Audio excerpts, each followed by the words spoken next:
नमस्कार। কথায় কথায় কথামৃত অনুষ্ঠানের ৩৫৪তম পর্বে আপনাদের স্বাগত।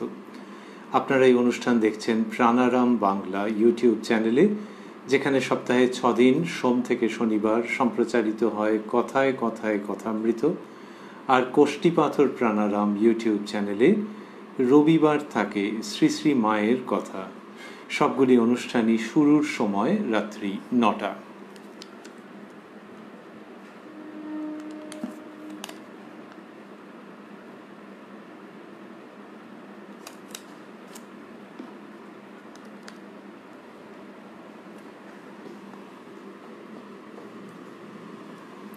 শ্রী শ্রী রামকৃষ্ণ কথামৃততে আমরা গতকাল ছিলাম এবং আজকেও সানন্দে অবস্থান করব ২৬শে অক্টোবর ১৮৮৪ প্রসঙ্গে।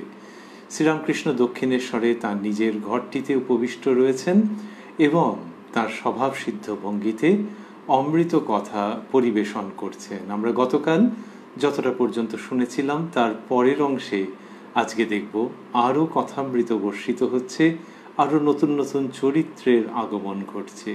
সেইটিতেই আমরা প্রবেশ করব শ্রী শ্রী রামকৃষ্ণ কথামৃততে, যার সূচনায় কথামৃতকার শ্রীযুক্ত মহেন্দ্রনাথ গুপ্ত বা শ্রীম বা মাস্টার মহাশয় উদ্ধৃত করেছেন, তব কথামৃতং তপ্ত জীবনং কবিভিরীড়িতং কলমশাপহং শ্রবণমঙ্গলং শ্রীমদাততং ভুবি গৃণন্তি ये ভূরিদা জনাঃ। ঠাকুর শ্রীরামকৃষ্ণের ঘরের পূর্ব বারান্দায় হাজরা মহাশয় বসিয়া জপ করেন। বয়স ৪৬-৪৭ হইবে। ঠাকুরের দেশের লোক। হাজরা মশাই সম্পর্কে কথামৃতকার মাস্টার মহাশয় পাদটিকায় লিখেছেন, ঠাকুর শ্রীরামকৃষ্ণের জন্মভূমি কামারপুকুরের সন্নিকট মরাগোড় গ্রাম ইহার জন্মভূমি। সম্প্রতি বন্ধনীর মধ্যে ১৩০৬ সালের চৈত্র মাসে স্বদেশে থাকিয়া ইহার পরলোক প্রাপ্তি হইয়াছে। অর্থাৎ মাস্টারমশাই যে সময়ে কথামৃত রচনা করছেন সেই সময়ের প্রেক্ষিতে। মৃত্যুকালে ঠাকুরের প্রতি ইহার অদ্ভুত বিশ্বাস ও ভক্তির পরিচয় পাওয়া গিয়াছে। ইহার বয়ঃক্রম ৬৩-৬৪ বৎসর হইয়াছিল। মূল গ্রন্থে মাস্টারমশাই লিখছেন যে ঠাকুর শ্রীরামকৃষ্ণের ঘরের পূর্ব বারান্দায় হাজরা মহাশয় বসিয়া জপ করেন।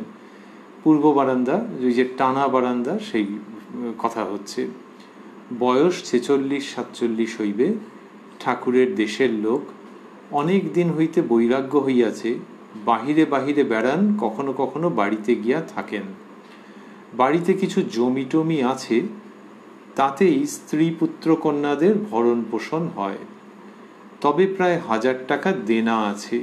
তজ্জন্য হাজরা মহাশয় সর্বদা চিন্তিত থাকেন ও কিসে শোধ যায় সর্বদা চেষ্টা করেন। কলিকাতায় সর্বদা যাতায়াত আছে। সেখানে ঠনঠনে নিবাসী শ্রীযুক্ত ঈশানচন্দ্র মুখোপাধ্যায় মহাশয় তাহাকে অতিশয় যত্ন করেন ও সাধুর ন্যায় সেবা করেন। ঠাকুর শ্রীরামকৃষ্ণ তাহাকে যত্ন করে রেখেছেন। কাপড় ছিঁড়ে গেলে কাপড় কিনে দেওয়ান, সর্বদা সংবাদ লন ও ঈশ্বরীয় কথা তাহার সঙ্গে সর্বদা হয়ে থাকে। হাজরা মহাশয় বড় তার্কিক। প্রায় কথা কহিতে কহিতে তর্কের তরঙ্গে ভেসে একদিকে চলে যেতেন। বারান্দায় আসন করে সর্বদা জপের মালা লয়ে জপ করতেন। এই হাজরা মশাইয়ের পরিচয় মাস্টারমশাই সংক্ষেপে দিলেন এবং সেখানে এই কথাটি থেকে গেল ভাব।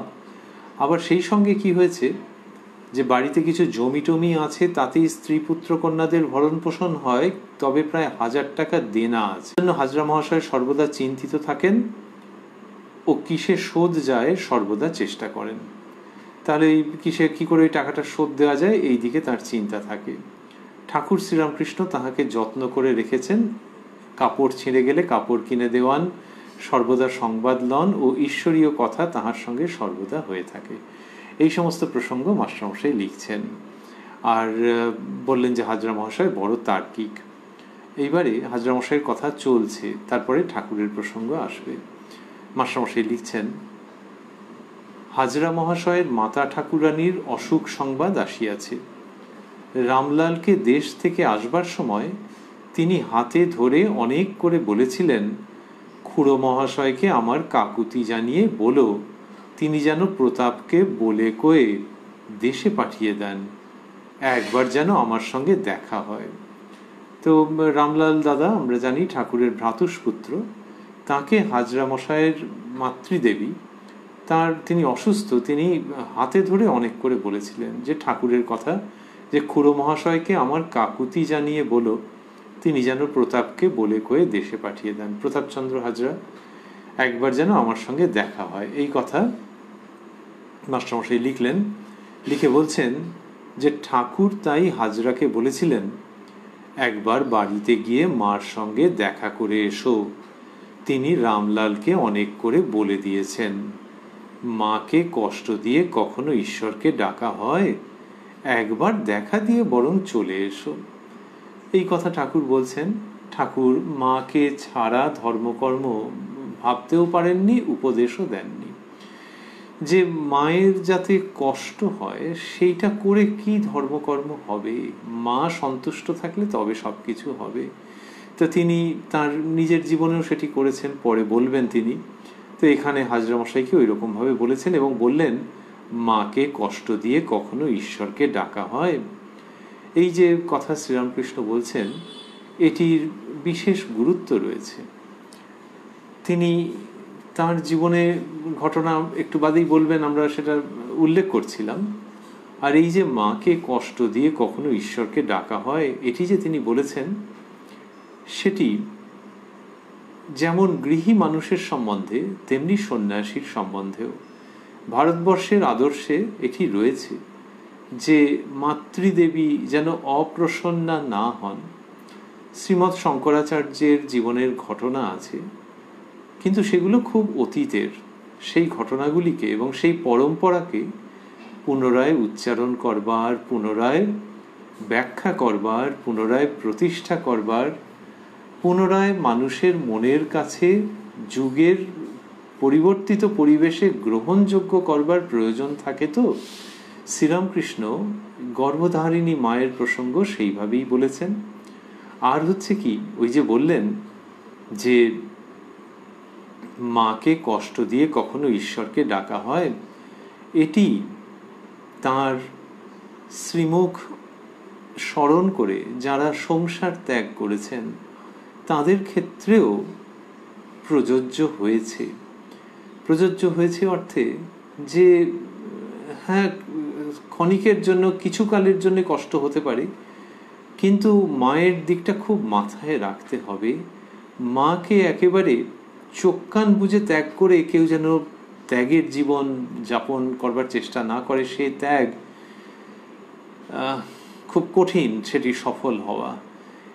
শ্রীরামকৃষ্ণের শ্রী নাম শিরে ধারণ করে যে সন্ন্যাসী সংঘ, তার মধ্যে এই আদর্শটি, এই উপদেশটি, এই পথ নির্দেশটি বিশেষভাবে অনুসৃত হয়ে চলেছে। মাকে কষ্ট দিয়ে কখনো ঈশ্বরকে ডাকা হয়।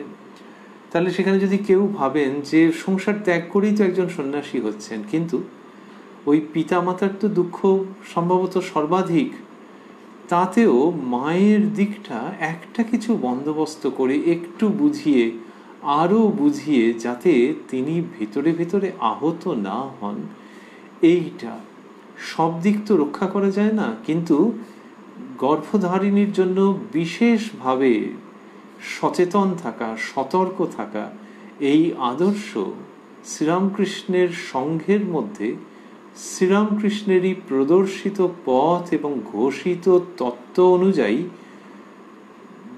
অতি সন্তর্পণে এবং ভক্তিসহ অনুসৃত হয়ে চলেছে।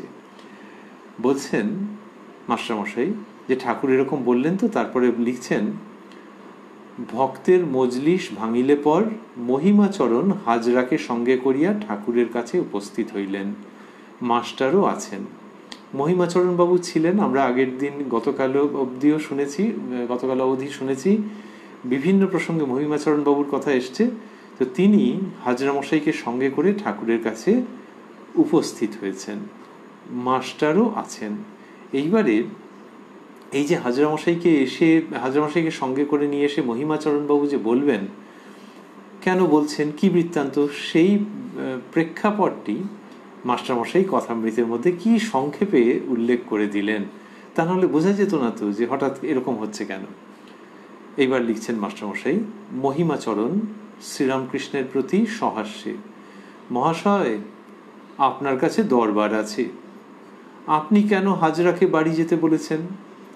আবার সংসারে যেতে ওর ইচ্ছা নাই। মানে হাজরামশাইয়ের মধ্যে একটা রকম ত্যাগের ভাব, এটা মহিমাচরণ বাবু ভেবে সেরকমভাবে শ্রীরামকৃষ্ণের কাছে উপস্থাপন করছেন, শ্রীরামকৃষ্ণের কাছে সাবমিট করছেন পুরোটা।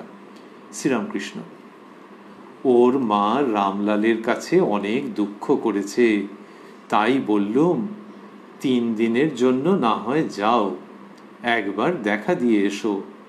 মাকে কষ্ট দিয়ে কি ঈশ্বর সাধনা হয়? আমি বৃন্দাবনে রয়ে যাচ্ছিলাম, তখন মাকে মনে পড়ল, ভাবলুম মা যে কাঁদবে, তখন আবার সেজবাবুর সঙ্গে এখানে চলে এলুম। যখন বৃন্দাবনে গিয়েছিলেন মথুরবাবুর সঙ্গে বন্দোবস্ত, শ্রীরামকৃষ্ণই জানাচ্ছেন, কথামৃততে অন্যত্র রয়েছে যে তখন গঙ্গা মাই, তিনি অতি উন্নত সাধিকা, তিনি শ্রীরামকৃষ্ণকে একেবারে অন্য চোখে দেখলেন, বাৎসল্য ভাবের মতো করে, এবং দেখে শ্রীরামকৃষ্ণের পবিত্র স্বভাব, সেটিতে গঙ্গামাইয়ের এমন একটা ভেতরে ভাবের উদয় হলো যে তিনি এরকম স্থির করলেন একরকম যে ঠাকুর শ্রীরামকৃষ্ণ থেকে যাবেন গঙ্গামাইয়ের কাছে। ঠাকুর বলতেন যে সব ব্যবস্থা হয়ে গেল, গঙ্গামাই ওই দিকটায় শোবে, আমি এই দিকটায় শোবো ইত্যাদি। আর ঠাকুরেরও এমন বালকের মতো ভাব, আর ওই নিধুবনে গঙ্গামাই থাকতেন, তো সেখানে তিনি ভাবছেন যে এইরকমভাবে বলছে এইরকম সাধিকা, তিনি থেকে যাবেনই এরকম একবার ভেবেছিলেন। এইবার যখন সেটা হয়েছে, হৃদয়রাম যখন সেটা জানতে পেরেছেন, তখন হৃদয়রাম গিয়ে সাংঘাতিক টানাটানি যে না মামা তোমায় যেতেই হবে। বোঝাই যাচ্ছে যে মথুরবাবুও বোধহয় তখন চলে আসবার উদ্যোগ আয়োজন করছিলেন, স্বাভাবিকভাবে হৃদয়রাম মামাকে নিয়ে এবার সব বন্দোবস্ত করবে, সেই সময় দেখে এই কাণ্ড। ঠাকুর বলছেন যে সে সাংঘাতিক, যে একদিকে গঙ্গামাই টানে আর একদিকে হৃদু টানে, তার মানে টাগ অফ ওয়ারের মতো অবস্থা। এইবার ওর হঠাৎ মনে পড়লো যে নবতে মা আছেন, তখন দেখলেন যে না আর থাকা চলবে না, তাই একবার সঙ্গে সঙ্গে সিদ্ধান্ত নিলেন যে দক্ষিণেশ্বরে ফিরবেন। কি সুন্দর যে হঠাৎ মনে পড়লো, কেন আগে মনে পড়েনি কেন? ওই যে ঠাকুর তো ত্যাগীশ্বর, জগৎ জীবন, সে তো মানে তিনি সন্ন্যাসীর আদর্শ, তো সেই তিনি, তার কাছে তো কিছু নেই, নিজের দেহ ভুল হয়ে যাচ্ছে, তা সেই জন্যে মনে পড়েনি। ওইখানে ভাবের মধ্যে বিভোর হয়ে রয়েছেন এবং ভেবেছেন হয়তো যে ঠিক আছে, গঙ্গামাই যখন বলছেন তখন ওইভাবেই জীবনযাপন করবেন, ওইখানেই থাকবেন পরমানন্দে ভক্তিভাবে। তারপরে হঠাৎ মনে পড়লো, এটি এত সুন্দর, এটি হচ্ছে ওই সন্ন্যাস জীবন, পরিপূর্ণ ত্যাগের জীবনের মধ্যে গর্ভধারিণীর অবস্থানকে দেখিয়ে দিচ্ছে কি সুন্দরভাবে, যে ওগো এটা মায়ামোহ নয়, কিন্তু এই আদর্শ। হঠাৎ মনে পড়ল যে নবতে মা আছেন, তার মানে হচ্ছে যে তখন ফিরতেই হবে, ফিরতেই হবে। শ্রীরামকৃষ্ণ নিজে ঈশ্বরের সম্বন্ধে উদাহরণ দিতেন যে কিরকম হয় যে যখন মানুষের ভেতরে ঈশ্বরের জন্য ব্যাকুলতা আসে, তখন আর তাকে ধরে রাখা যায় না। সাংসারিক বিষয়ের মধ্যে হয়তো সে রয়েছে, কিন্তু ঈশ্বরের জন্য ব্যাকুলতা এলে তখন সে আর দাঁড়াবে না, সে আর পেছনের দিকে ফিরে তাকাবে না, কোনো পিছু টান তাকে বেঁধে রাখতে পারবে না। এইটার উদাহরণ দিতেন তিনি কিভাবে? উদাহরণ দিচ্ছেন যে বাচ্চা ছেলে খেলা করছে কিছু নিয়ে, এইবার যদি তার খেলা আর ভালো লাগলো না, মাকে মনে পড়লো, বললো মা যাব, তখন সে যাবেই যাবে, তাকে আর ধরে রাখতে পারা যাবে না। এই মা যাব যদি মনে পড়ে তখন সে চলে যাবে। তেমনি ভক্ত বা সাধক, এইটা শ্রীরামকৃষ্ণের জীবনে দেখা যাচ্ছে যে যখন নহবতে জননী চন্দ্রমণি দেবীর কথা তার মনে পড়েছে, তখন ওই মা যাব অবস্থা হয়েছে। তাহলে কি তিনি আসক্তির মধ্যে ছিলেন? তা নয়, কিন্তু ওই গঙ্গামাইয়ের আকর্ষণকে বহু বহু গুণ, অনন্ত গুণ ছাপিয়ে যাচ্ছে ওই মায়ের, জন্মদাত্রী মায়ের, গর্ভধারিণী মায়ের আকর্ষণ। এবং তখন যখন মা যাব হচ্ছে, তখন আর তাকে ফেরত আনা যাচ্ছে না। তিনি আর থাকতে চাইছেন না। এই মা লৌকিক অর্থে যেমন মা, তেমনি আবার তিনি মাকে কিভাবে দেখছেন, নিজের সহধর্মিণীকে বলেছিলেন যে মা মন্দিরে আছেন, যে মা এই শরীরের জন্ম দিয়েছেন ও ইদানিং নবতে আছেন, আর যিনি এখন পদসেবা করছেন, তিনজনকে অভিন্ন বলে দেখতে পাই, সাক্ষাৎ আনন্দময়ী রূপ বলে দেখতে পাই। তো সেই মা, মন্দিরের মা আর নবতের মা তো অভিন্না, তাকে মনে পড়ে গেছে। এবং ওই মা যাব সেই করে শ্রীরামকৃষ্ণ দড়ি ছেঁড়াছিড়ি করে চলে এসছেন। তার আগে যেন টাগ অফ ওয়ার হচ্ছিল। সেই তিনি মহিমাচরণ বাবুকে বলছেন এই সমস্ত প্রসঙ্গ, বলছেন, আমি বৃন্দাবনে রয়ে যাচ্ছিলাম, তখন মাকে মনে পড়ল, ভাবলুম মা যে কাঁদবে, তখন আবার সেজবাবুর সঙ্গে এখানে চলে এলুম। মথুরবাবুর সঙ্গে তিনি চলে এসেছেন, সেই প্রসঙ্গটি বলছেন।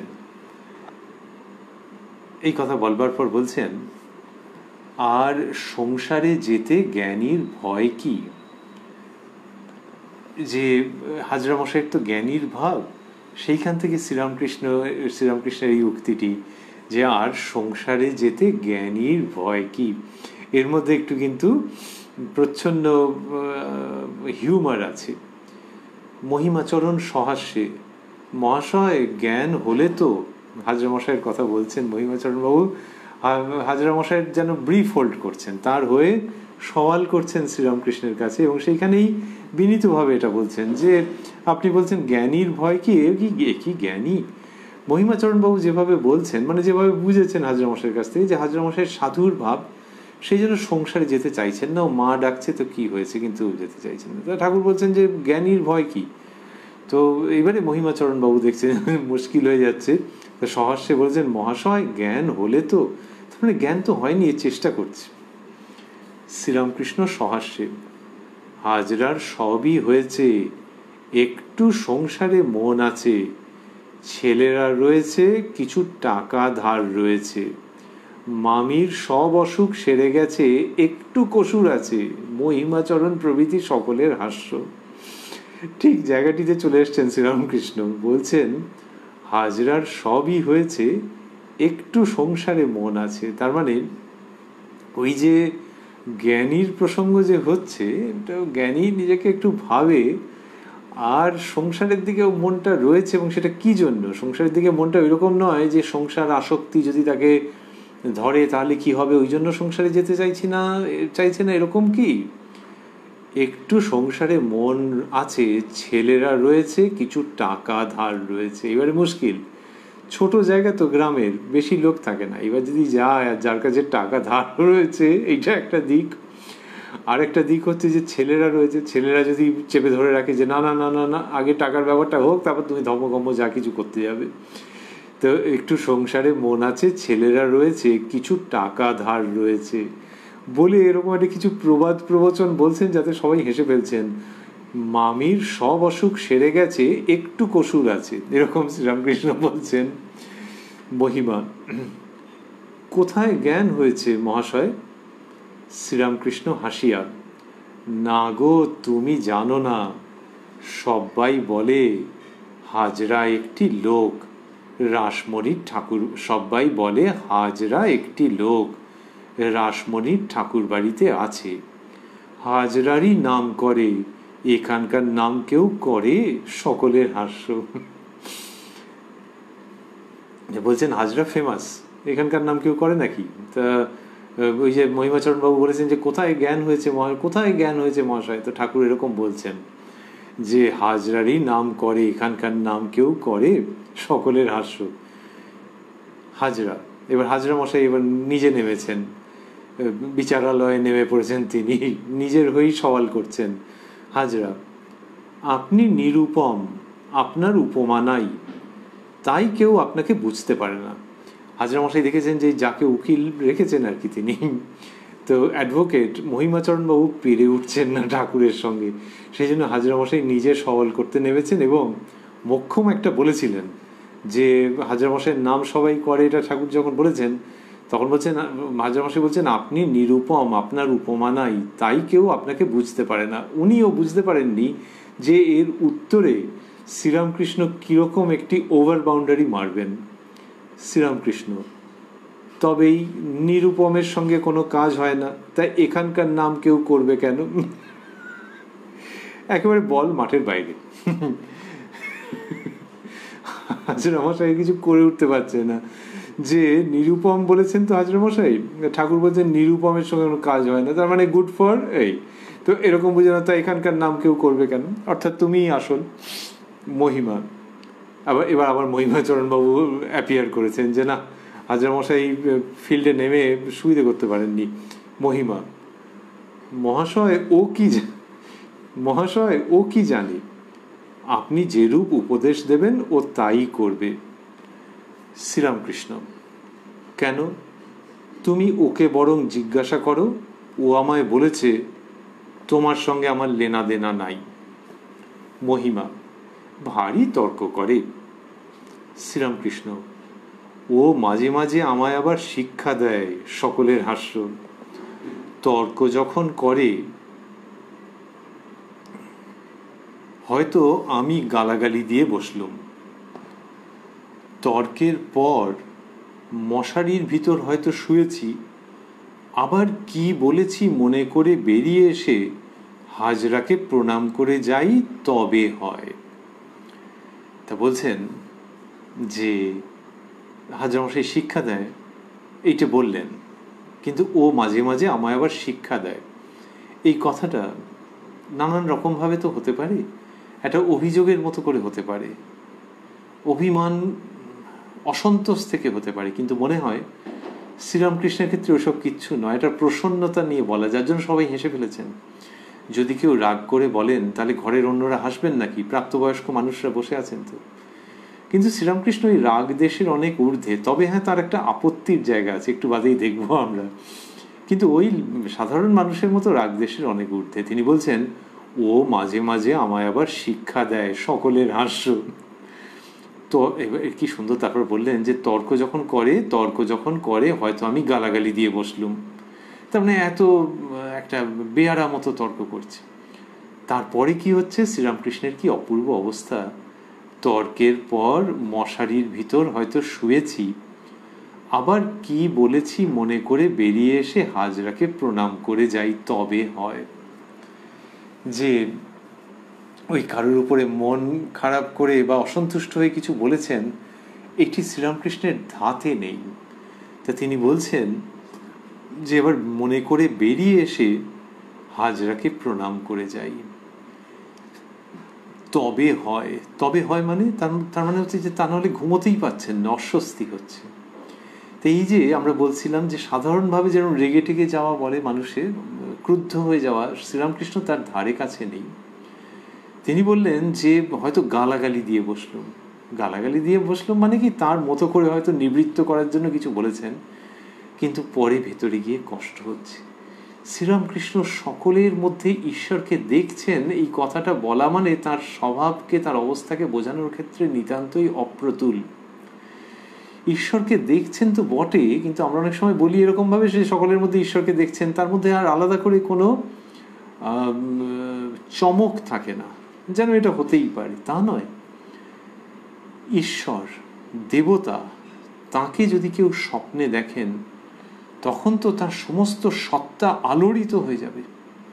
তাকে যদি ভাব চোখে কেউ ঈশ্বরকে দর্শন করেন, সে কি কম কথা, সেটি যুগ যুগান্তের সাধন ফল। এইভাবে যদি কেউ ঈশ্বরকে দেখতে আরম্ভ করেন মানুষের মধ্যে, তখন তার কিরকম অবস্থা হয়। তাহলে সাময়িকভাবে শ্রীরামকৃষ্ণ হাজরামশাইয়ের ওপরে রেগে গেছেন। কেন রাখলেন? ওই যে হাজরামশাই উল্টোপাল্টা তর্ক করছেন হয়তো, আর একটা কোনো শাস্ত্রীয় প্রসঙ্গ তো শ্রীরামকৃষ্ণের কাছে শুধু শাস্ত্রীয় নয়, তার তো অনুভূতির বিষয়। মা দেখিয়ে দিয়েছেন তিনি কতবার কতভাবে বলেছেন। সেইখানে যদি কেউ একটা বিপরীত মত জোর করে চাপাবার চেষ্টা করে, যেটা বাস্তব নয়, তখন তো ধৈর্য ধরে টানাটানি, ধৈর্যের সীমা তো একসময় লঙ্ঘিত হয়ে যেতে পারে, হয়ে গেছে। তখন ওরকম বলেছেন, নিবৃত্ত করবার জন্য বলেছেন, তা চুপ করিয়ে দিয়েছেন। কিন্তু যিনি ওইভাবে মানুষের মধ্যে ঈশ্বরকে দেখছেন একেবারে জল জল করে, তার কষ্ট হচ্ছে মানে ওই রকম কষ্ট হচ্ছে যে ওকে এই কথাটা বললুম। তখন তিনি বেরিয়ে এসে হাজরাকে প্রণাম করে যাচ্ছেন, তবে হচ্ছে, তা নাহলে ঘুম আসছে না। এ ভাব কীরকম আলোচনা করবার মতো, এক্সপ্লোর করবার মতো আমাদের কাছে শব্দ নেই। তবে অনুমানে বুঝতে পারার প্রয়াস করা যেতে পারে বই কি, শ্রীরামকৃষ্ণের সত্তাকে প্রণাম করতে করতে ওইটির দিকে অগ্রসর হওয়া যায় মনে মনে, যে সমস্ত মানুষের মধ্যে ঈশ্বরকে দেখছেন, ঈশ্বরেরই বিভিন্ন প্রকাশ, সেইটা দেখে তখন ভাবছেন যে আহা হা, ওই কথাটাও কেন বললাম। The whole existence becomes so very delicate, এত সূক্ষ্ম যে একটুখানি এদিক ওদিক হলে টং করে বাজছে যে কেন এই কথাটা বললাম। আর কিসের জন্য এটা বলেছেন সেইটা এইবারে বলছেন, যে কেন এরকম তার ভেতরে একটা অসন্তোষ তৈরি হয়েছে, একটা অস্বস্তি তৈরি হয়েছে। বলছেন, মাস্টারমশাই লিখছেন হাজরার প্রতি, তুমি শুদ্ধাত্মাকে ঈশ্বর বলো কেন? শুদ্ধাত্মা নিষ্ক্রিয়, 3 অবস্থার সাক্ষী স্বরূপ। যখন সৃষ্টি স্থিতি প্রলয় কার্য ভাবি, তখন তাকে ঈশ্বর বলি। শুদ্ধাত্মা কিরূপ? যেমন চুম্বক পাথর অনেক দূরে আছে কিন্তু ছুঁচ নড়ছে, চুম্বক পাথর চুপ করে আছে নিষ্ক্রিয়। এই শ্রীরামকৃষ্ণ বলছেন। মজার ব্যাপার হচ্ছে যে হাজরা মশাইয়ের সঙ্গে এই যে সমস্ত চলছে, যে হ্যাঁ তাকে যেতে বলেছি, তার মা বলেছে যেতে, আর মহিমাচরণবাবু বলছেন যে না ও তো কেন যাবে সংসারে, শ্রীরামকৃষ্ণ বলছেন যে না না ও সংসারে যাচ্ছে না, তার কারণ আছে ইত্যাদি। তারপর নিজেকে জ্ঞানী বলে ভাবে আর তর্ক করে। এই যে করতে করতে করতে করতে শ্রীরামকৃষ্ণ কোথায় আসছেন যে হাজরাকে নিয়ে বড্ড মুশকিল হয়। আমি কাউকে এরকম করতে চাই না, আমি তাকে যখন দুটো কথা উঁচু নিচু বলে ফেলি তারপরে সে প্রণাম করতে ইচ্ছে হয়, কিন্তু তবে যে উঁচু নিচু কথা আমার মুখ দিয়ে বেরোচ্ছে কেন, বড্ড আমাকে যন্ত্রণায় ফেলে দেয়। এই যন্ত্রণাটা কিসের জন্য? এই যন্ত্রণাটা হচ্ছে ওই রকম আধ্যাত্মিক ক্ষেত্রে, অন্য কিচ্ছু নয়। এখনকার দিনে হলে কি হচ্ছে যে ঘরের ফ্যানটাকে অফ করে দিয়ে গেছে, মা রাগ ধরে যায়, আসুক একবার, আমি বলেছিলাম অফ করতে, এরকম সামান্য সামান্য ব্যাপারে লোকে রেগে যায়। শ্রীরামকৃষ্ণের ক্ষেত্রে হচ্ছে যে অধ্যাত্ম বিষয়, সুগভীর অনুভূতির জায়গায়, তত্ত্বের জায়গায় যখন কেউ ওরকম করছেন তখন ভীষণ অস্বস্তি হচ্ছে, এবং সেইটা এই এখন শ্রীরামকৃষ্ণের শ্রীমুখ থেকে বেরোচ্ছে। এটা ভারী অদ্ভুত এবং আনন্দপূর্ণ যে তার উপভোগ, তার অস্বস্তি সবই ঈশ্বরীয় প্রসঙ্গ নিয়ে হাজরা মশাইয়ের বিরুদ্ধে একেবারে সমস্ত হই হই করে প্রায় বলতে আরম্ভ করলেন। সেটা কি? সেটা হচ্ছে শুদ্ধাত্মা, সৃষ্টি স্থিতি প্রলয় কার্য, এইসব নিয়ে ডিফারেন্স অফ ওপিনিয়ন হয়েছে, আর কিচ্ছু নিয়ে নয়। জগতের মধ্যে আছেন শ্রীরামকৃষ্ণ কিন্তু জগদতীত অবস্থায়, সেখানে ওই হাজরা মশাইয়ের সম্বন্ধে তার ওই আপত্তির জায়গাটা সেটা এখান থেকে বেরিয়ে এলো মানে তার ওই তুমি শুদ্ধাত্মাকে ঈশ্বর বলো কেন। তো সেটার কি অর্থ আমরা সেটার মধ্যে আমাদের মতো করে ঢুকবো, সেখানে এখনো ঢোকা হয়নি, সংক্ষেপে যাব। কিন্তু তার আগে ভাবছি পুনঃ যে এই হচ্ছে শ্রীরামকৃষ্ণের অসুবিধের জায়গা। ইনি ঈশ্বরকে নিয়ে বাস করেন, আর একটু হালকা শব্দ বলতে গেলে ঈশ্বরকে নিয়ে ঘর সংসার করেন, ওইটির মধ্যেই তিনি রয়েছেন, এবং সেখানেই তার সমস্ত কিছু চিন্তা ভাবনা আবর্তিত হচ্ছে। ঈশ্বর বই ইনি আর কিছু জানেন না। সেইখানে হাজরা মশাই কিরম একটা যেন ভুল গিয়ার মেরে দিয়েছেন, তো সেইখানে শ্রীরামকৃষ্ণের এই অসুবিধে হচ্ছে। তা তিনি সেখান থেকে বলছেন এবং হাজরা মশাইকে এটা বললেন। এইখানে ওনার প্রসঙ্গটা শেষ হবে। তা শ্রীরামকৃষ্ণ বললেন যে তুমি শুদ্ধাত্মাকে ঈশ্বর বলো কেন?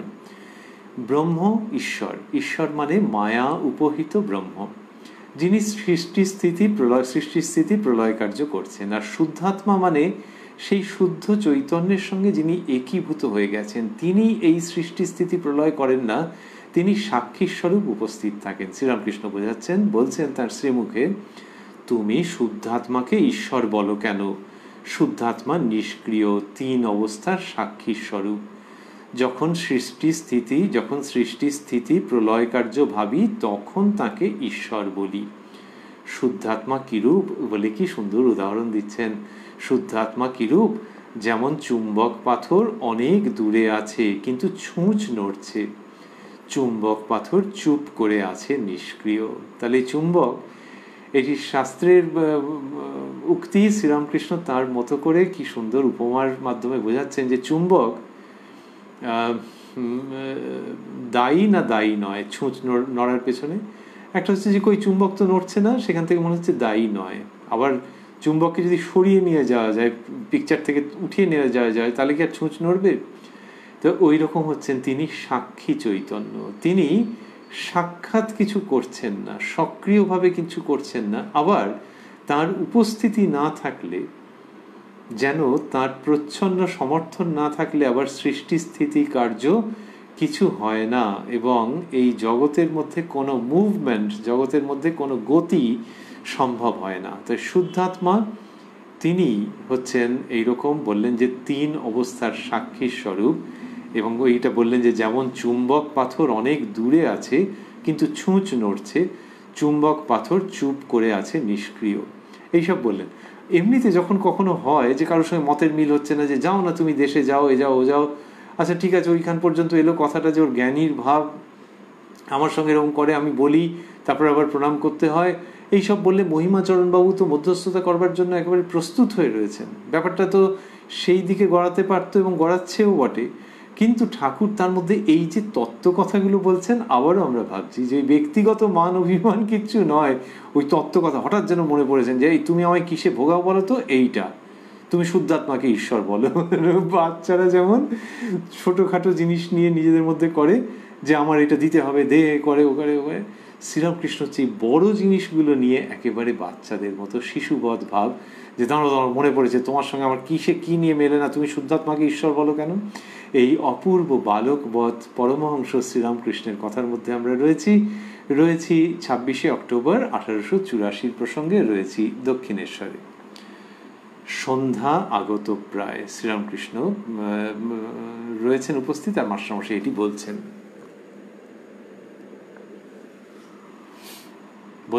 সন্ধ্যা আগত প্রায়। মাস্টারমশাই লিখছেন,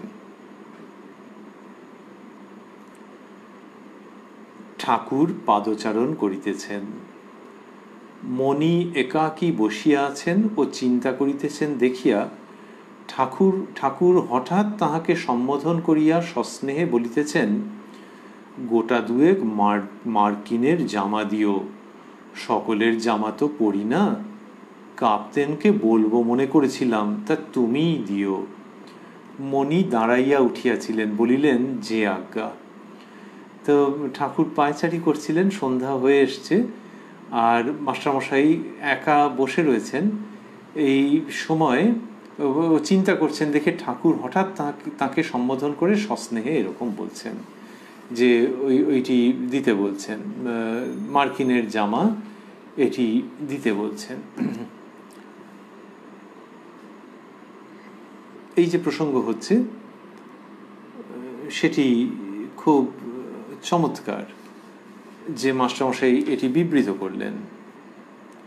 এইবার আমরা ভাবছি যে এই যে প্রসঙ্গের মধ্যে আমরা রয়েছি, 26শে অক্টোবর 1884 প্রসঙ্গ, এটি বেশ কয়েকটি অনুষ্ঠান ধরে আমরা রয়েছি, এবং যখন শুরু হয়েছিল সেইখানে দেখেছি যে মাস্টারমশাই লিখছেন যে মহিমাচরণ বাবুর সঙ্গে ঠাকুরের কথা হচ্ছে, সেটি অনেকটা জায়গা জুড়ে রয়েছে। আমরা সেই প্রসঙ্গে একটু ফেরত যাচ্ছি, সূচনার সময় ফেরত যাচ্ছি, এবং সেখানে দেখছি যে ঠাকুর তার ঘরে বসেছিলেন। এই সময় হৃদয়রাম উপস্থিত হয়েছিলেন এবং মাস্টারমশাইকে নিয়ে ঠাকুর গিয়েছিলেন হৃদয়রামের সঙ্গে দেখা করতে, সেইখানে সঙ্গে রয়েছেন। এইসব প্রসঙ্গ তো রয়েছে, কিন্তু অদ্ভুত ব্যাপার হলো যে এইখানে বললেন সন্ধ্যা আগত প্রায়, ঠাকুর পাদচারণ করিতেছেন, মণি একাকী বসিয়া আছেন ও চিন্তা করিতেছেন দেখিয়া, এইভাবে প্রসঙ্গ চলছে। তাহলে মণি এলো কোত্থেকে? এটা আমরা আগেও একাধিকবার নজর করেছি যে হঠাৎ করে মণি নামক চরিত্রের আবির্ভাব এটি মাস্টার মশাই স্বয়ং সেটি গবেষণা করে অনুমান করা যায়, পুরোপুরি নিশ্চিত হয়ে কি করে বোঝা যাবে, কিন্তু হ্যাঁ মনে হয় ভুল হচ্ছে না যেটি মাস্টারমশাই স্বয়ং। মণি বলে যদি কেউ থেকে থাকবেন তাহলে মাস্টারমশাই তার পরিচয় দিতেই পারেন, আর ঠাকুর যাকে জামা কিনে এনে দিতে বলছেন তো মাস্টারমশাই তার পরিচয় দিতেই পারেন, তিনি তো দিয়েছেন। যদি অনেক ভক্ত উপস্থিত থাকেন তখন মাস্টারমশাই বলেছেন যে অনেকগুলি ভক্ত আছেন, তা না হলে সিগনিফিক্যান্ট কেউ, তাৎপর্যপূর্ণ কেউ থাকলে তার তো নাম বলেছেন, কই তার এর নাম বলেননি তো। আর এই মানুষটি এখানে রয়েছেন আর ঠাকুরের এত প্রিয়ভাজন, এই সমস্ত করোবোরেটিভ এভিডেন্স থেকে বোঝা যায় যে এই মাস্টারমশাই মণি। তাহলে এখানে মণি লিখলেন কেন? ওই লিখলেন আত্মগোপনের আরেকটা লেয়ার। এমনিতেই মাস্টার এইসব লিখেছেন, ওই যে শ্রীম যে গ্রন্থের প্রথমে আছে, তিনি যে শ্রীযুক্ত মহেন্দ্রনাথ গুপ্ত, তাই কি বোঝা যাবে? যারা জানেন তারা জানেন, কিন্তু প্রথম প্রথম যিনি বই পড়েছেন প্রথম 10, 20, 30 বছর হয়তো অনেকেই বুঝতে পারেননি যে শ্রীম বলে একজন লিখেছেন আর মাস্টার বলে কোনো একটি চরিত্র আছে। আচ্ছা, যদি কেউ বুঝলেন যে শ্রীময় মাস্টার, ও সেই মহেন্দ্রনাথ গুপ্ত, আচ্ছা আচ্ছা, ওই স্কুলে পড়াতেন, ঠাকুরের কাছে যেতেন, তাঁর কথাই আছে না, আচ্ছা বুঝেছি, আমিও গেছি, আমিও দেখেছি তাকে কয়েকবার। কিন্তু এইখানে যখন মণি, তাহলে মণি বোধহয় আরেকজন লোক, আর একটা আত্মগোপন। আত্মগোপন এই জন্যে যাতে ঠাকুর শ্রীরামকৃষ্ণই এখন এবং সব সময় সবচেয়ে উজ্জ্বল রূপে প্রকাশিত হন। মাস্টার কথাটি লিখেছেন ঐতিহাসিকতার স্বার্থে, কিন্তু ওই ঠাকুরকেই সর্বতোভাবে প্রকাশ করতে চাইছেন। তো তাহলে মাস্টার দিয়ে যে লিখছিলেন, আবার মণি একটা অতিরিক্ত দরকার হচ্ছে কেন? অতিরিক্ত দরকার হচ্ছে, এক তো হচ্ছে বিভিন্ন চরিত্র নিয়ে এসে এরকম একটা ধোঁয়া তৈরি করে রাখা, যে ধোঁয়ার মধ্যে দিয়ে ওই শস্ত্রযুক্ত মানুষটি শ্রী মহেন্দ্রনাথ গুপ্তকে দেখতে পাওয়া যাবে না। আরেকটি হচ্ছে যে যেখানে ঠাকুর কিছু অন্তরঙ্গ ভঙ্গিতে বলছেন, সেখানে যেন মাস্টারমশাই আরও সংকুচিত হয়ে যাচ্ছেন, যে এটা যে আমি বুঝতে দেওয়া যাবে না। এইখানে ঠাকুর সম্বোধন করে সস্নেহে বলেছেন, সস্নেহ পর্যন্ত হলো, কিন্তু তারপরে বলেছেন গোটা দুয়েক মার্কিনের জামা দিয়েও সকলের জামা তো পরি না। তাহলে এই মাস্টারমশাইয়ের দেওয়া জামা তিনি পরবেন, সেই জন্য সানন্দে তিনি আদেশ করছেন, চেয়ে নিচ্ছেন। এইটা মাস্টারমশাই নিতে পারছেন না তার বিনয়ের দিক থেকে, এবং সেইখানে মণিকে খাড়া করছেন যে ও একে বলেছে, মণিকে বলেছে, সকলের জামা তো পরি না, কাপ্তেনকে বলবো মনে করেছিলাম, তা তুমিই দিও। মণি দাঁড়াইয়া উঠিয়াছিলেন, বলিলেন যে আজ্ঞা। সন্ধ্যা হইল, শ্রীরামকৃষ্ণের ঘরে ধূনা দেওয়া হইল। তিনি ঠাকুরদের প্রণাম করিয়া বীজ মন্ত্র জপিয়া নাম গান করিতেছেন।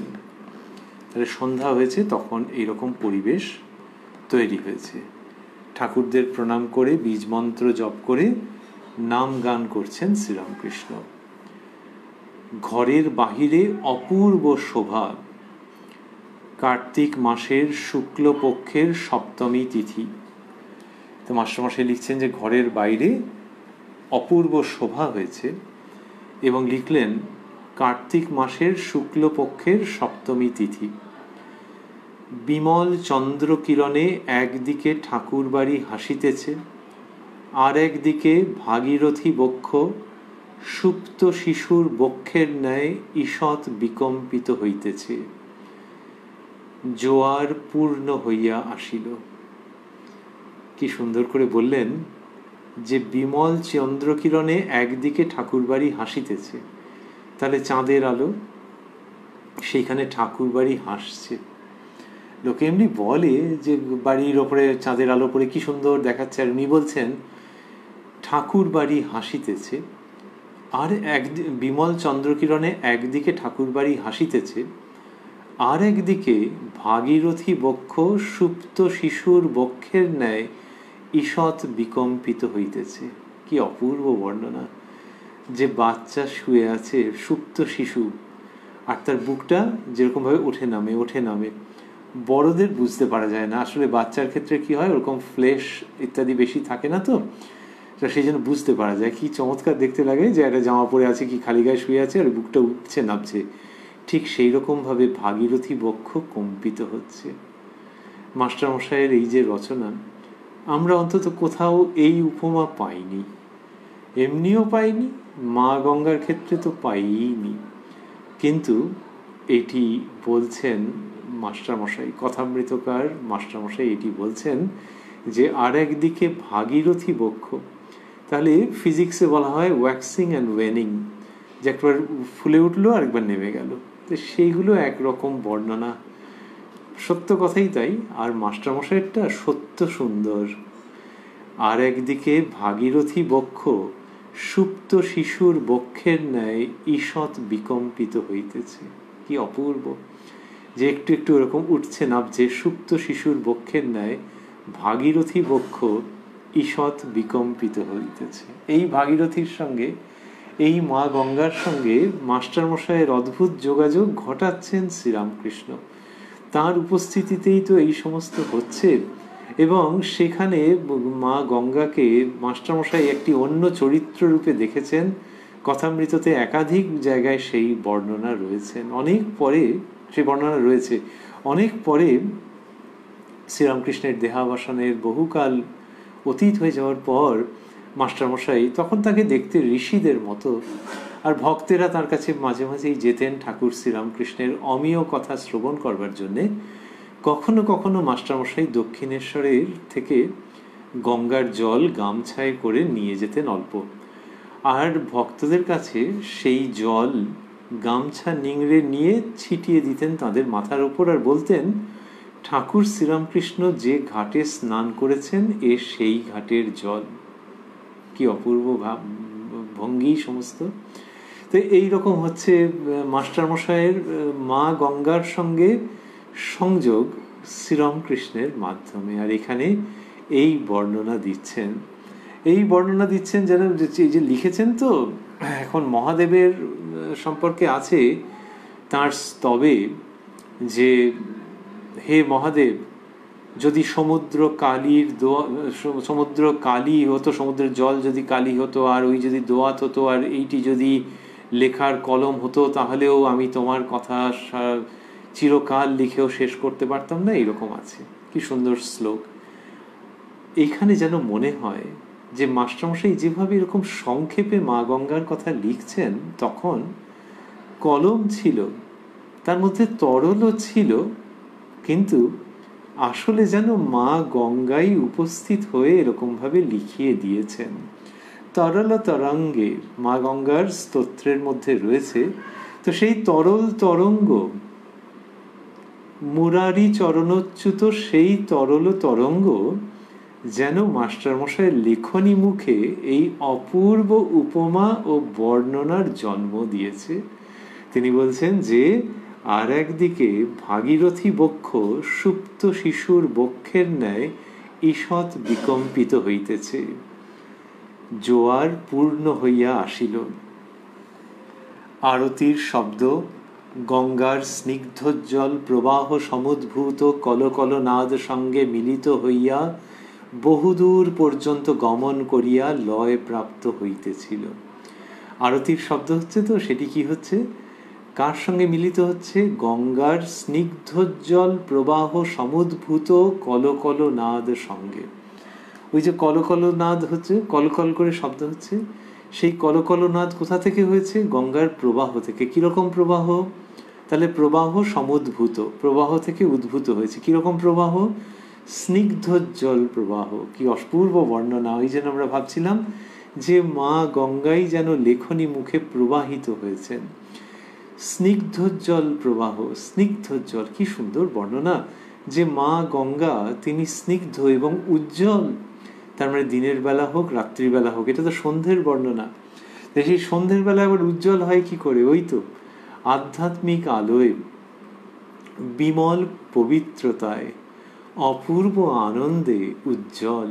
তো বললেন স্নিগ্ধোজ্জ্বল প্রবাহ সমুদ্ভূত কলকল নাদ সঙ্গে মিলিত হইয়া। তাহলে আরতির শব্দ মিলিত হচ্ছে, কলকল নাদের সঙ্গে মিলিত হচ্ছে। তাহলে আরতির শব্দের সঙ্গে গঙ্গার এই কলকল নাদ মিলিত হচ্ছে। আর হ্যাঁ, কলকল নাদ কোথা থেকে উদ্ভূত হয়েছে? স্নিগ্ধোজ্জ্বল প্রবাহ সমুদ্ভূত কলকল নাদ মিলিত হইয়া। তাহলে আরতির শব্দ গঙ্গার স্নিগ্ধোজ্জ্বল প্রবাহ সমুদ্ভূত কলকল নাদ সঙ্গে মিলিত হইয়া বহুদূর পর্যন্ত গমন করিয়া লয়ে প্রাপ্ত হইতেছিল। তাহলে অনেক দূর পর্যন্ত চলে যাচ্ছিল এই আরতির শব্দ, চলে যাচ্ছিল বহুদূর, কত দূর জানি না, কিন্তু বহুদূর চলে যাচ্ছে এই শব্দ। এইরকম বর্ণনা মাস্টারমশাই দিচ্ছেন। ঠাকুর তারপরে লিখছেন যে আরতির প্রসঙ্গে আসছেন।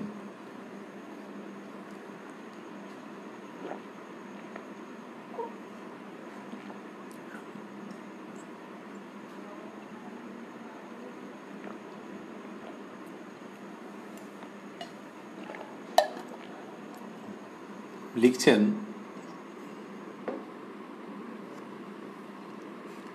ঠাকুর বাড়িতে এককালে 3 মন্দিরে আরতি, কালী মন্দিরে, বিষ্ণু মন্দিরে ও শিব মন্দিরে। দ্বাদশ শিব মন্দিরে এক একটি করিয়া শিবলিঙ্গের আরতি। পুরোহিত শিবের এক ঘর হইতে আর এক ঘরে যাইতেছেন। বাম হস্তে ঘণ্টা, দক্ষিণ হস্তে পঞ্চপ্রদীপ, সঙ্গে পরিচারক, তাহার হস্তে কাঁসর। তাহলে পূজারীর বাঁ হাতে ঘণ্টা, ডান হাতে পঞ্চপ্রদীপ, আর তার সঙ্গে পরিচারক একজন যাচ্ছেন, তিনি কাঁসর বাজাচ্ছেন। আরতি হইতেছে, তৎসঙ্গে ঠাকুর বাড়ির দক্ষিণ পশ্চিম কোণ হইতে রোশন চৌকির সুমধুর নিনাদ শোনা যাইতেছে। সেখানে নহবতখানা সন্ধ্যাকালীন রাগ রাগিনী বাজিতেছে।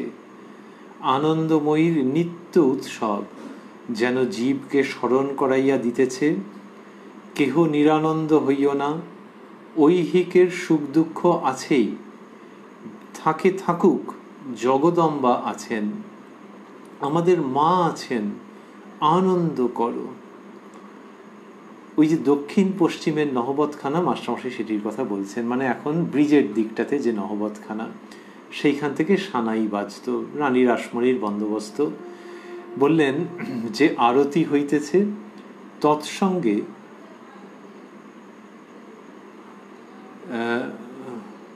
বললেন যে আরতি হইতেছে, তৎসঙ্গে ঠাকুর বাড়ির দক্ষিণ পশ্চিম কোণ হইতে রোশন চৌকির সুমধুর নিনাদ শোনা যাইতেছে। সেখানে নহবতখানা সন্ধ্যাকালীন রাগ রাগিনী বাজিতেছে। তাহলে নহবতখানা থেকে ওইগুলি বাজছে। আনন্দময়ীর নিত্য উৎসব, মায়ের নিত্য উৎসবের কথা বলছেন, যেন জীবকে স্মরণ করাইয়া দিতেছে। কি সুন্দর সুন্দর এক একটি সংযোজন, যে আরতির সেই সুমধুর শব্দ মা গঙ্গার কলকল নাদের সঙ্গে মিলিত হয়ে অপূর্ব পরিবেশ সৃষ্টি করেছে। তারপরে নহবতখানা থেকে রোশন চৌকি বাজছে এবং সেখানে আনন্দময়ীর নিত্য উৎসব যেন জীবকে স্মরণ করাইয়া দিতেছে, কেহ নিরানন্দ হইও না, ঐহিকের সুখ দুঃখ আছেই, থাকে থাকুক, জগদম্বা আছেন। তার মানে এই জগতের যে সুখ দুঃখ, পৃথিবীর যে সুখ দুঃখ সে আছেই, কিন্তু মা আছেন, আমাদের জগদম্বা আছেন বলেই মাস্টারমশাই লিখছেন আমাদের মা আছেন, আনন্দ করো। এইটি ওই পরিবেশ যেন স্মরণ করিয়ে দিচ্ছে বিশেষভাবে। তারপর বলছেন, দাসীপুত্র ভালো খেতে পায় না, ভালো পড়তে পায় না, বাড়ি নাই, ঘর নাই, তবু বুকে জোর আছে, তার যে মা আছে, মার কোলে নির্ভর, পাতানো মা নয়, সত্যকার মা। আমি কে, কোথা হতে এলাম, আমার কি হবে, আমি কোথায় যাব, সব মা জানেন। কে অত ভাবে, আমার মা জানেন, আমার মা, যিনি দেহ মন প্রাণ আত্মা দিয়ে আমায় গড়েছেন। আমি জানতেও চাই না, যদি জানবার দরকার হয় তিনি জানিয়ে দিবেন। অত কে ভাবে, মায়ের ছেলেরা সব আনন্দ করো। মাস্টারমশাই এগুলো লিখছেন, ঠাকুরের কাছ থেকে প্রাপ্ত ভাব তার মধ্যে কি অপূর্বভাবে জারিত হয়ে এই রকম অসাধারণ প্রকাশভঙ্গি সহ উদ্ভাসিত হচ্ছে। বললেন যে আনন্দময়ী নিত্য উৎসব, এবং সেখানে হচ্ছে মা আছেন সেই জন্য নিত্য উৎসব। আর দাসীপুত্রের কথা বললেন যে সে ভালো খেতে পড়তে পারে না, কিন্তু তার মনের মধ্যে বল আছে যে মা আছেন। সেই রকম এই ঐহিক জীবনে কে নিরন্তর সুখে থেকেছে, তো ওই সুখ দুঃখ কিন্তু জানবে মা আছেন। তাহলে যে মা আছে এটা জানতে পারা, তো দাসীপুত্রের মা আছে। আচ্ছা, দাসীপুত্রের যদি মা না থাকে, ভগবান না করুন, কিন্তু যদি না থাকে, এইখানেই আনছেন মাস্টারমশাই যে যিনি যেখানেই থাকুন না কেন, ওই যে মা, জগতের মা রয়েছেন, যখন তার সঙ্গে তোমার সম্পর্কটা তুমি ঠিক বুঝে নিতে পারবে, তিনি আছেনই গো। যখন সেই সম্পর্ক বুঝে নিতে পারবে, তখন জানবে যে কোনো কালের জন্য তুমি মা হারা নও। সেটি মাস্টারমশাই লিখছেন এবং বলছেন যে মার কোলে নির্ভর, পাতানো মা নয় সত্যকার মা। আমি কে, কোথা থেকে এলাম, আমার কি হবে, আমি কোথায় যাব, সব মা জানেন। তাই বলছেন কে অত ভাবে, এটা লিখছেন, কে অত ভাবে। এবং বললেন যে আমি অত জানতেও চাই না, আমার মা যিনি দেহ মন প্রাণ আত্মা দিয়ে আমায় গড়েছেন।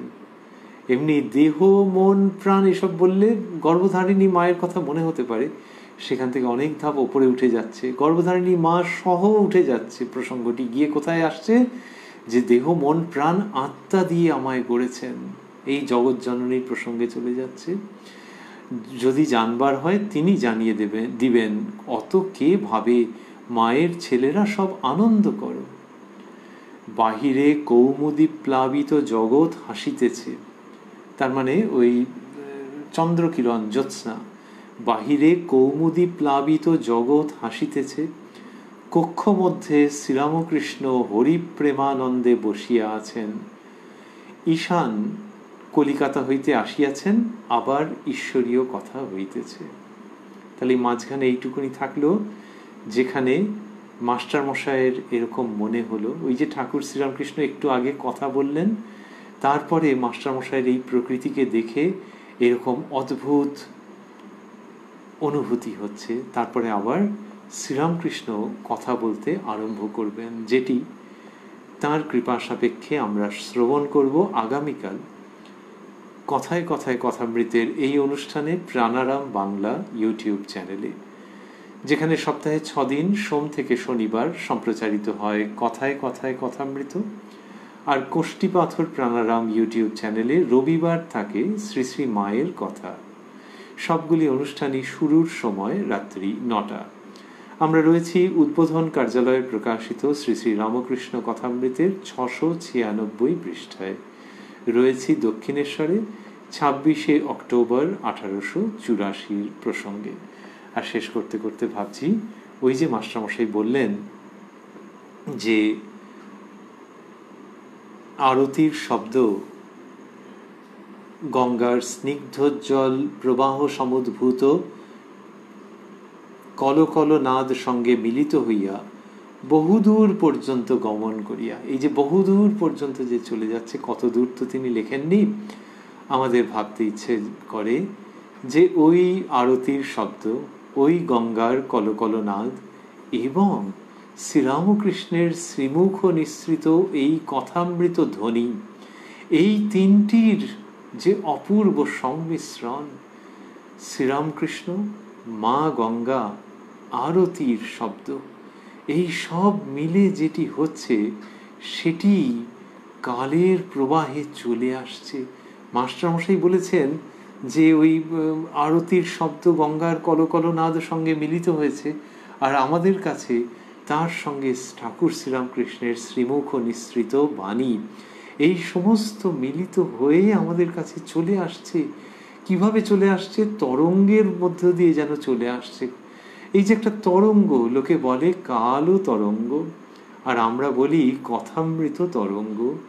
এই কথামৃত রূপ যে তরঙ্গ, তাকে অবলম্বন করে আমাদের কাছে চলে আসছে ওই আরতির শব্দ, ওই মা গঙ্গার কলকল নাদ এবং ঠাকুর শ্রীরামকৃষ্ণের শ্রীমুখ নিঃসৃত অমর দৈববাণী শ্রী শ্রী রামকৃষ্ণ কথামৃত, বা শ্রীরামকৃষ্ণের কথারূপ যে অমৃত এবং মা গঙ্গার কলকল নাদ এবং আরতির শব্দ, সমস্ত এই কথামৃত গ্রন্থের তরঙ্গের মধ্য দিয়ে আমাদের কাছে এসে উপস্থিত হচ্ছে, এটি স্মরণ করে আমরা আনন্দিত, হর্ষিত, আহ্লাদিত হচ্ছি ও কথামৃতকে পুনঃ পুনঃ প্রণতি নিবেদন করছি। ওম নিরঞ্জনং নিত্যম অনন্ত রূপং ভক্তানুকম্পাধৃত বিগ্রহং বৈ ঈশাবতারং পরমেশমিড্যং তং রামকৃষ্ণং শিরসা নমামঃ।